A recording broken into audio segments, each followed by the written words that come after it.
휴전 협상은 진척이 없고 미국 고용시장은 뜨겁고 금리 인상 가능성이 높아지면서 증시가 급격하게 식고 있습니다. 젠수랑이 술잔을 부딪히고 야구공을 던져도 증시 분위기를 좀처럼 바꾸기는 쉽지 않은데요. 네, 휴전 협상도 더 이상 트럼프 대통령의 마음처럼 움직이지 않으면서 불확실성이 더욱 커지고 있는 시점입니다. 오늘 셀럽의 한수는 신환종 한국투자증권 고문 모시고 증시를 덮치는 여러 가지 변수들 함께 살펴보도록 하겠습니다. 고문님 안녕하세요. 안녕하십니까? 자, 우선 지금 중동의 이 지정학적인 리스크를 어떻게 보고 계신지부터 여쭤보고 싶어요. 지금 트럼프 대통령은 이란에서 빨리 빠져나와야 된다 이런 언급이 있긴 했는데 지금 이스라엘이 레바논과의 휴전 합의를 위반하고 또 공습에 나서기도 했잖아요. 지금의 중동 사태는 좀 어떻게 보는 게 맞을까요? 일단 지금 하는 협상이 그 종전이 아니라 휴전 협상이라는 게 일단 중요한 것 같습니다. 금융기관, 금융투자 참가자들은 거의 종전이나 마찬가지 이렇게 생각을 하고 있는 것 같은데요. 그게 아니고 종전은 좀 멀고 그 휴전이고 그 적대 행위 중단 또는 포괄적 긴장 완화 전도 그러니까 전술적이고 한시적인 휴전의 성격이라는 거죠. 근데 그것도 지금 레바논 그 사태 등등등으로 이게 잘 안 되고 있는 거죠. 그러니까 갈 길이 멀다는 것들입니다. 이게 실은 지금 매크로 거의 모든 거의 그 원흉이라고 좀 보여지는데요. 그 미국과 이란이 서로 간에 넘지 못할 레드라인들이 있는데 이게 타협이 어려운 거죠. 미국으로서는 지난번에 오바마가 했던 JCPOA보다는 좀 더 좋은 조건이어야 되는데 여태까지 나온 것들 보면은 그 유사하거나 별 차이가 없거나 그럼 도대체 전쟁 왜 했어 이렇게 얘기가 나오잖아요. 그리고 호르무즈라는 문제가 또 생겼기 때문에 호르무즈 해협이 완전한 개방 이게 실은 그 레드라인이고 그다음에 핵무기 그것 때문에 전쟁을 했기 때문에 고농축 우라늄의 그 90% 이상으로 올라가는 거는 절대 금지. 이런 레드라인 절대 이거는 해결해야 되는 그런 문제들이 있는 가운데 이란으로서는 제일 중요한 정권의 생존의 문제가 달렸죠. 근데 그 정권은 이란 국가, 이란 경제가 아니고 그 이란의 신정 정치 체제를 계속해서 유지하고 지난 40년 동안 유지했던 호메니와 하메네이 때부터 유지했던 신정 정치 체제를 유지하면서 거기서 가장 혜택을 받았던 이란의 혁명 수비대의 이권, 이 시스템을 어떻게 하면 유지할 것인가가 레드라인이기 때문에 거기에 맞춰서 이제 핵 프로그램에서 아까 고농축 우라늄을 밖으로 반출할 수 없다라는 식으로 이게 나와서 이게 레드라인이 되고 있는 상황이고요. 그다음에 거기다가 하나 더 이란의 지정학적인 위치 때문에 거의 그 순위파 국가들에 둘러싸여 있지 않습니까? 그래서 시아파 이 라인이 필요한데 그래서 이제 그 레바논의 헤즈볼라라든가 후티라든가 이런 것들이 그 협상 대상에 올라가 있는 거죠. 멀리 떨어져 있지만 레드라인을 이렇게 정해놓고 했기 때문에 이게 평행선이 너무너무 긴데 이게 과연 쉽게 해결될까요? 그래서 이게 안 되기 때문에 지금 일단 휴전부터 하자.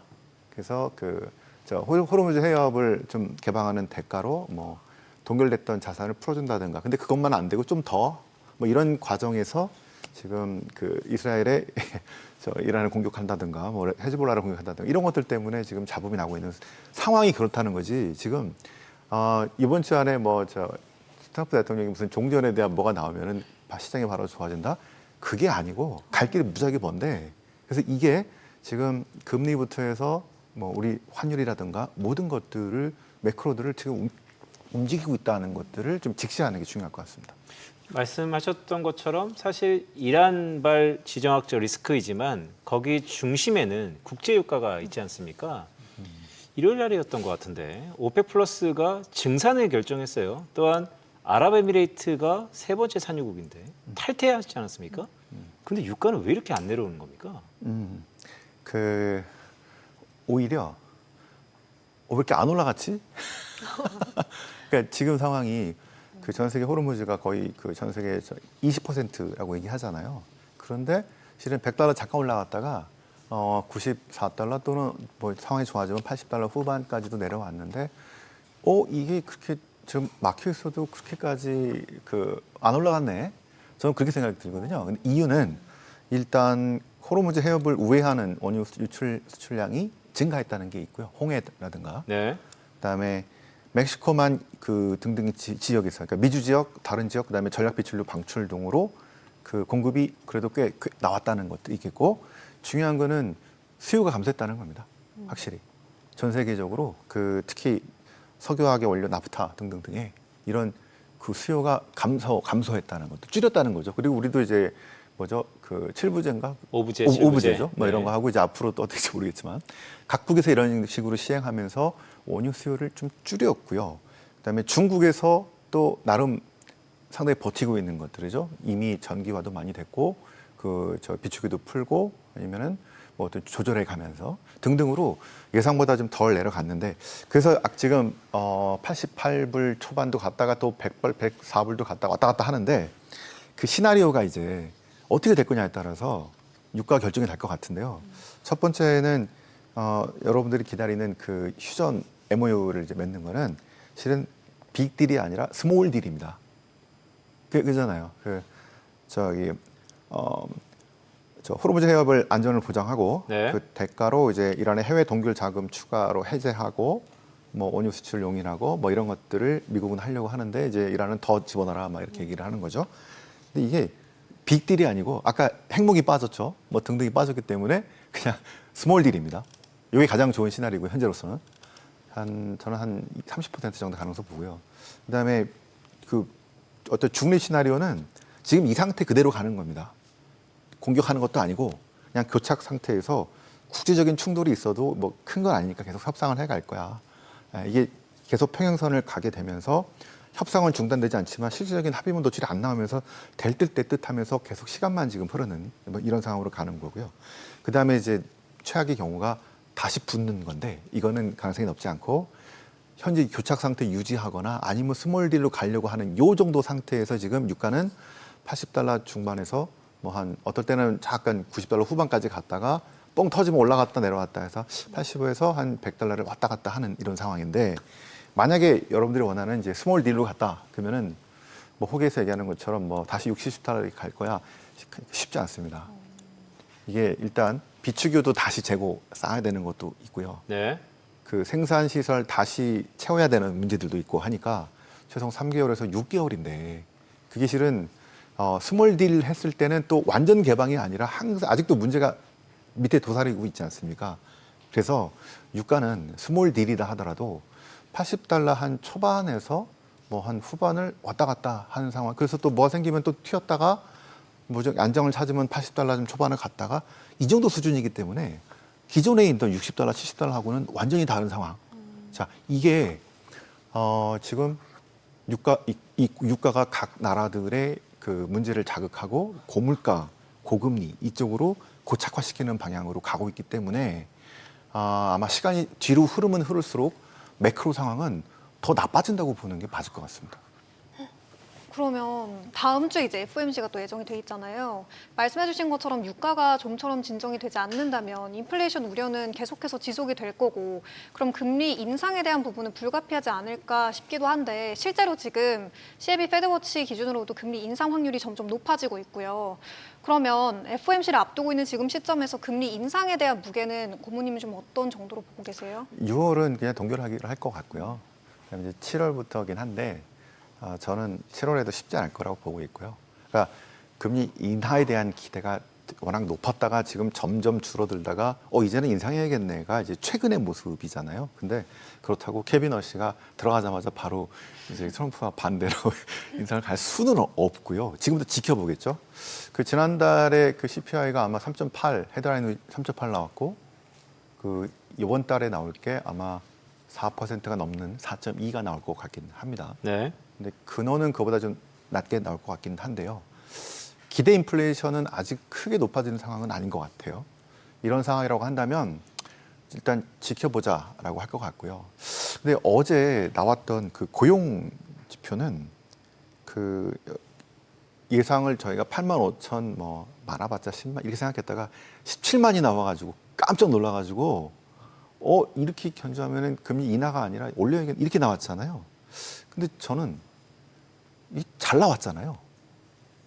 우리가 실은 걱정을 많이 했습니다. 이 관세도 있었고 이민 정책, AI 등등 때문에 미국이 고용이 되게 안 좋아질 거다. 우리가 앞으로 최소한 몇 분기 올해 말까지 등등은 10만이나 뭐 8만 정도밖에 안 되는 점점점 왜냐하면 이제 AI로 바뀌면 엄청나게 사람들 많이 잘리는 걸 우리가 봤잖아요. 네. 자, 등등등으로 미국이 안 좋아질 거다고 했는데 괜찮아요. 그래서 놀랐는데 역으로 생각해 보면 고용이 되게 견조한 겁니다. AI 이 엑스체인지 이 전환이 뭐 고용에 엄청나게 큰 영향을 미칠 거라고 했는데 실은 그렇지 않았고요. 좀 오바였던 것 같습니다. 그리고 이 고용이 좋다면은 미국의 경제 성장이 쭉쭉 지금 침체까지는 아니더라도 둔화가 계속 될 거라고 예상을 했는데 둔화는 아니고 괜찮다는 겁니다. 그러면 빅테크든 아니면 뭐 여러 기업이든 글로벌 기업이든 이렇게 사줄 수 있는 그 소비 여력이 계속 살아있기 때문에 이거는 실은 나쁘지 않은 거죠. 그러니까 굳이 유동성의 힘을 빌리지 않아도 되는, 실은 그동안 우리가 유동성에 너무 기댔거든요. 주식시장이 특히 그랬습니다. 뭐 안 좋아지면 금리 내려서 돈 풀어주고 뭐 이렇게 했는데 그 기대하지 말고 실제로 미국이 나쁘지 않다는 게 중요하다고 보고 있어서 저는 이게 실은 그렇게 나쁜 거냐, 그렇지 않다. 그런데 전 세계적으로 고용을 묶어보면요 나쁩니다. 왜냐하면 특히 유럽이 제일 나쁘고요. 상당히 나빠요. 여기 충격이 큰 겁니다. 그런데 다른 지역보다 미국은 견조해요. 네. 그래서 실은 이제 주식시장이 거의 미국 중심으로 가잖아요. 그리고 저희가 미국의 의존도가 연결되는 게 많기 때문에 빅테크 투자라든가. 그래서 이 고용 지표를 어제는 놀랐지만 다시 한번 좀 생각을 해보면 미국 경기가 나쁘지 않고 상당히 견조하게 진행될 거다. 그러면 여기서 문제는 물가입니다. 물가가 이제 이번 주 발표되잖아요. 수요일 날 발표되죠. 10일이니까 그죠? 그때 얼마나 놀라게 할 거냐. 지금 생각은 4.2인데 이게 뭐 그 이상으로 올라가서 정말 이거 더 빨리 올리겠네 이러면은 아마 수요일 날 그 지표로 인해서 또 흔들릴 수도 있겠고요. 시장 컨센보다는 좀 적게, 그래도 좀 천천히 가고 뭐 또 근원 이런 게 높지가 않다면은 아마 좀 속도 조절을 하면서 시장을 다시 한번 돌아볼 기회가 있을 것 같고요. 특히 후에 나올 기대 인플레이션 이런 것들의 자극을 얼마나 주느냐 이런 것들이 되게 중요한 이런 상황으로 갈 거라고 봅니다. 그러니까 남아있는 이벤트 중에 특히나 근시안적인 미국의 소비자 물가 상승률, 우리 시각으로 수요일인데 9시 45분쯤 나오죠. 그게 매우 중요하다는 말씀 주셨는데 아까 미국 고용 말씀 주셨지 않습니까? 근데 고용을 또 혹자는 이렇게 얘기하더라고요. 내부 항목들을 보니까 레저, 여가 이거 월드컵 때문에 일시적으로 늘어난 거다. 뭐 좋지 않다. 뭐 이런 얘기도 있던데 전반적으로 신한정 고문께서는 지금 미국 고용은 그냥 평이 수준 이렇게 보신다는 거죠? 그러면 그렇게 놀랄 필요는 없었겠죠. 근데 전반적으로 봤을 때 일단 그게 요번뿐 아니라 실은 요 전월까지도 다 수정해서 3개월이 아마 15만인가요? 이 정도로 만들었잖아요.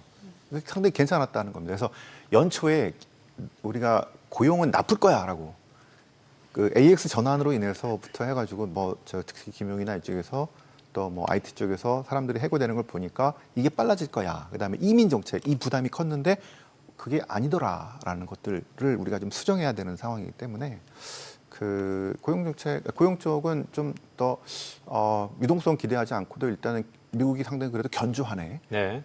이렇게 볼 수 있는 요 긍정적인 요소라고 생각합니다.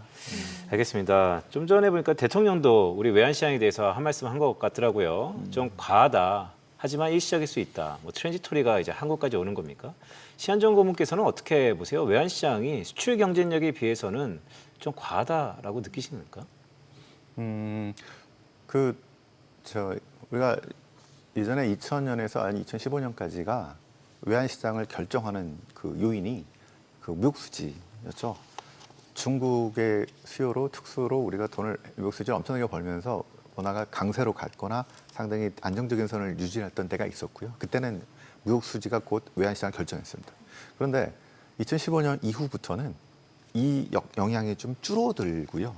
다른 식의 것들, 특히 이제 해외 투자로 나가는 2020년 전후에는 그 해외로 나가는 캐펙스 투자, 바이든 정부 때인가 같은데 그때 이제 해외로 나가는 캐펙스 투자들이 많아지게 되면서 이런 것들이 좀 역할을 했고요.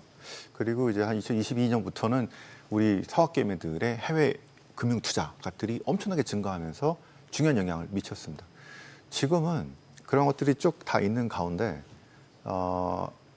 들어왔던 외국인이 리밸런싱 때문에 나가는 것들이 지금 키포인트라고 이제 우리가 보여지는데 네. 다른 것들은 좀 유사하게 지내고 그와 함께 중요한 거는 반도체 수출을 많이 해서 우리가 상품 소지로 많은 돈을 벌었는데 이 돈이 우리 수출 업체들이 원화를 매수해서 이거를 전환시켜야 되거든요. 근데 눈치를 보고 있는 겁니다. 예, 지금 상황을 보니까 예를 들어서 아까 이란 전쟁 등등등 문제 해결되지 않고 점점 더 나빠졌고 그다음에 또 중요한 건 달러 강세입니다.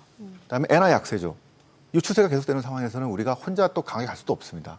이런 상황이라면 원화를 바꾸려고 하는 그 수요 자체가 지금 되게 늦게 판단을 하고 있다는 것들 때문에 수급이 맞지 않았다는 것들입니다. 그리고 이렇게 뭐 스페이스X도 아니면 뭐 여러 가지 밖으로 돈이 필요할 때 돈을 빼낼 수 있는 나라들이 정해져 있습니다. ATM기 대표적인 나라 한국 네. 제일 안전하고요. 예. 그러니까 이게 뭐 위험해서 옛날처럼 그 2008년에 금융위기 때 1,560원을 넘은 적이 있어서 잠깐 놀라긴 하지만 그때랑 달리 순 해외 대외 자산이 1조 달러가 넘는 나라이기 때문에 우리는 달러로 돈이 되게 많은 거죠. 그래서 그 문제가 아니라 레벨 자체가 이렇게 올라와서 지금은 제 생각에는 이제 예전에 한 1,100원 수준에서 놀았다면은 지금은 1,400원, 1,500원에서 위아래로 왔다 갔다 하는 이런 상황이 펼쳐질 거고 잠재 성장률이 결국 금리 차와 이런 걸 결정하기 때문에 되게 중요한데요. 우리가 KDI에서 나온 자료로 1.7, 1.5, 1.1 이렇게 점점 내려가는 잠재 성장률이 계속 간다면 우리 돈은 밖으로 나가는 장기적으로 워낙 약세가 될 수밖에 없는 이런 상황에서 이거를 반전시키기 위해서는 국민성장펀드든 뭐든 해서 국내 좋은 투자 기회를 만들어야 됩니다. 그게 지금부터 우리 과제기도 하고요. 그게 안 됐으면 아마 저는 장기적으로 돈이 해외로 나갈 수밖에 없다고 생각하고 있습니다. 아, 그래요. 말씀을 쭉 들어보니까 손바닥으로 햇빛을 가릴 수 있겠느냐 이렇게 좀 들릴 수도 있는데 좀 전에 속보를 보니까 또 국민연금이 어쨌든 나서긴 했습니다. 선물한 매도를 시작했다. 그것은 어쨌든 달러를 팔고 우리 원화의 글쎄 강세를 좀 기여한다라고도 볼 수 있겠는데 영향이 있겠습니까? 일단 국민연금이 그렇게 한다는 거는 정부 개입의 일환으로 이제 볼 수 있기 때문에, 그러니까 한국은행이 직접 하는 게 아니고 뭐 일단 국민연금을 통해서 하는 거기 때문에 어느 정도 영향은 있을 수 있는데요. 제 생각에는 보통 이럴 때 이게 정말 예를 들어 1,580, 1,600원을 넘으면 안 된다라는 이게 그 딱 있으면 어떻게든 지키려고 합니다. 여러 가지를 다 동원해서라도. 네. 그래서 지금 전 세계적인 달러 강세가 지금 100에서 막 엄청나게 다시 달러 강세로 가는 상황이 아니라고 한다면 지금 국민연금을 통한 그런 해지라든가 아니면은 정부의 어떤 대책으로 1,500원대 중후반에서 여기서 좀 일단은 단기적으로는 막을 수 있지 않나 이렇게 생각을 하고 있습니다. 외국인들이 오늘도 거래소에서 1조 원 넘게 팔고 있는데 오늘까지 팔면 지금 21거래일 연속으로 매도 행진을 이어가고 있는 거거든요. 지금 외국인들의 수급을 보면 삼성전자 그리고 SK하이닉스 쪽으로의 수급에서 지금 방어주 쪽 그리고 금융 쪽, 소비재 쪽으로 순환매 양상을 보이고 있다라는 분석이 나오고 있는데 그렇다면 그동안의 이 반도체 쏠림 현상은 좀 어느 정도 해소가 될 거라고 보시나요? 쏠림이 좀 해소되지 않을까 싶긴 합니다. 왜냐하면 지금 이슈가 매크로가 되게 악화된 게 있고요. 근데 그와 함께 반도체를 중심으로 하는 이제 AI 투자 사이클에 대한 기대감으로 많이 엄청나게 왔는데 이게 최근에 또 그에 대한 여러 가지 논쟁들이 벌어지고 있지 않습니까? 근데 이게 지수가 낮았을 때는 갈 길이 멀기 때문에 우리가 실은 무시하고 왔는데 지금은 많이 높아진 상황에서 그리고 목표가도 높아지고 있긴 하지만 많이 달려왔기 때문에 이거에 대해서 상당히 뭐랄까 이제 여러 가지 그 의견 충돌이 많이 있을 것 같습니다. 이랬을 때는 피하는 게 상책이죠. 그래서 아마 다양한 경기 방어주 아마 어제도 다우나 뭐 그 이런 식으로 미국장에서도 좀 경기 방어주 쪽으로 잠깐 비킨 이런 감들은 있습니다. 요게 이제 7월 초에 그 다시 실적들이 놀라운 실적들이 나오거나 아니면 뭐 좀 더 견인할 수 있는 강력한 드라이버들이 좀 나오면은 끌고 갈 텐데 그때까지는 아마도 좀 이렇게 다변화하는 흐름들이 나오지 않을까 싶습니다. 자, 마지막으로 이 말씀 한번 좀 여쭤볼게요. 뭐 많은 이벤트들이 있습니다. 하지만 외국인 수급을 말씀 주셨기 때문에 한 1.8조 달러 정도 규모일까요? 스페이스X 상장입니다. 더구나 또 주 후반에 있어요. 이거 이후에는 외국인 수급이 좀 괜찮아질까요? 어떻게 보세요? 일단은 그 스페이스X로 가는 돈은 그 어쩔 수 없다고 봅니다. 왜냐하면 우주 항공 그 투자의 본류잖아요. 저도 개인적으로 해보고 싶긴 한데 그 밸류에이션이 너무 비싸다는 얘기 때문에 그걸 보고 이제 좀 하긴 하겠죠. 근데 일단 그게 끝나고 나면은 다시 한번 볼 겁니다. 한국이 되게 싼지 이번에 충분히 떨어졌는지 뭐를 볼 건데 일단 저는 아까 말씀드린 대로 6월부터 7, 8, 9 이 뒤로 가면 갈수록 매크로 환경은 나빠질 것 같아요. 아까 말씀드린 고유가, 고물가, 고금리 같은 것들이 점점 부담되는 상황으로 갈 거고 그다음에 이 AI 그 사이클로 인한 이런 전환과 투자 사이클은 동력은 어느 정도 아직 살아 있다고 봅니다.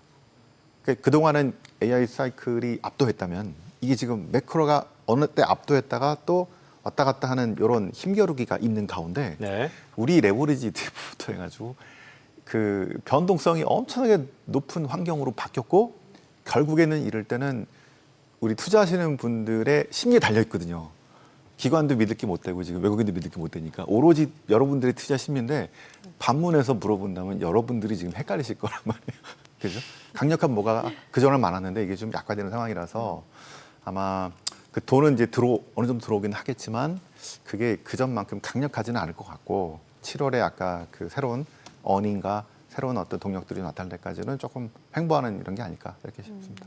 그럼 마지막으로 간략하게 오늘의 이 증시 하락이 추세적으로 전환하는 구간이라고 보시는지 단기적으로 그저 과열을 시키는 쉬어가는 구간이라고 보시는지 여쭤볼게요. 저는 아주 우리가 많이 랠리를 해왔지 않습니까? 2,000에서 막 지금 8,900까지 찍고 잠깐 이제 조정을 받고 있긴 한데 여기서 우리가 지금 목표로 삼는 게 뭐 의미는 없겠습니다만 이제 계속 올라가서 지금 10,000에서 12,000까지 나왔는데요. 뭐 12,000까지가 좀 오버다고 치고 만으로 보죠. 그러면 8,900에서 만은 한 10%, 12%?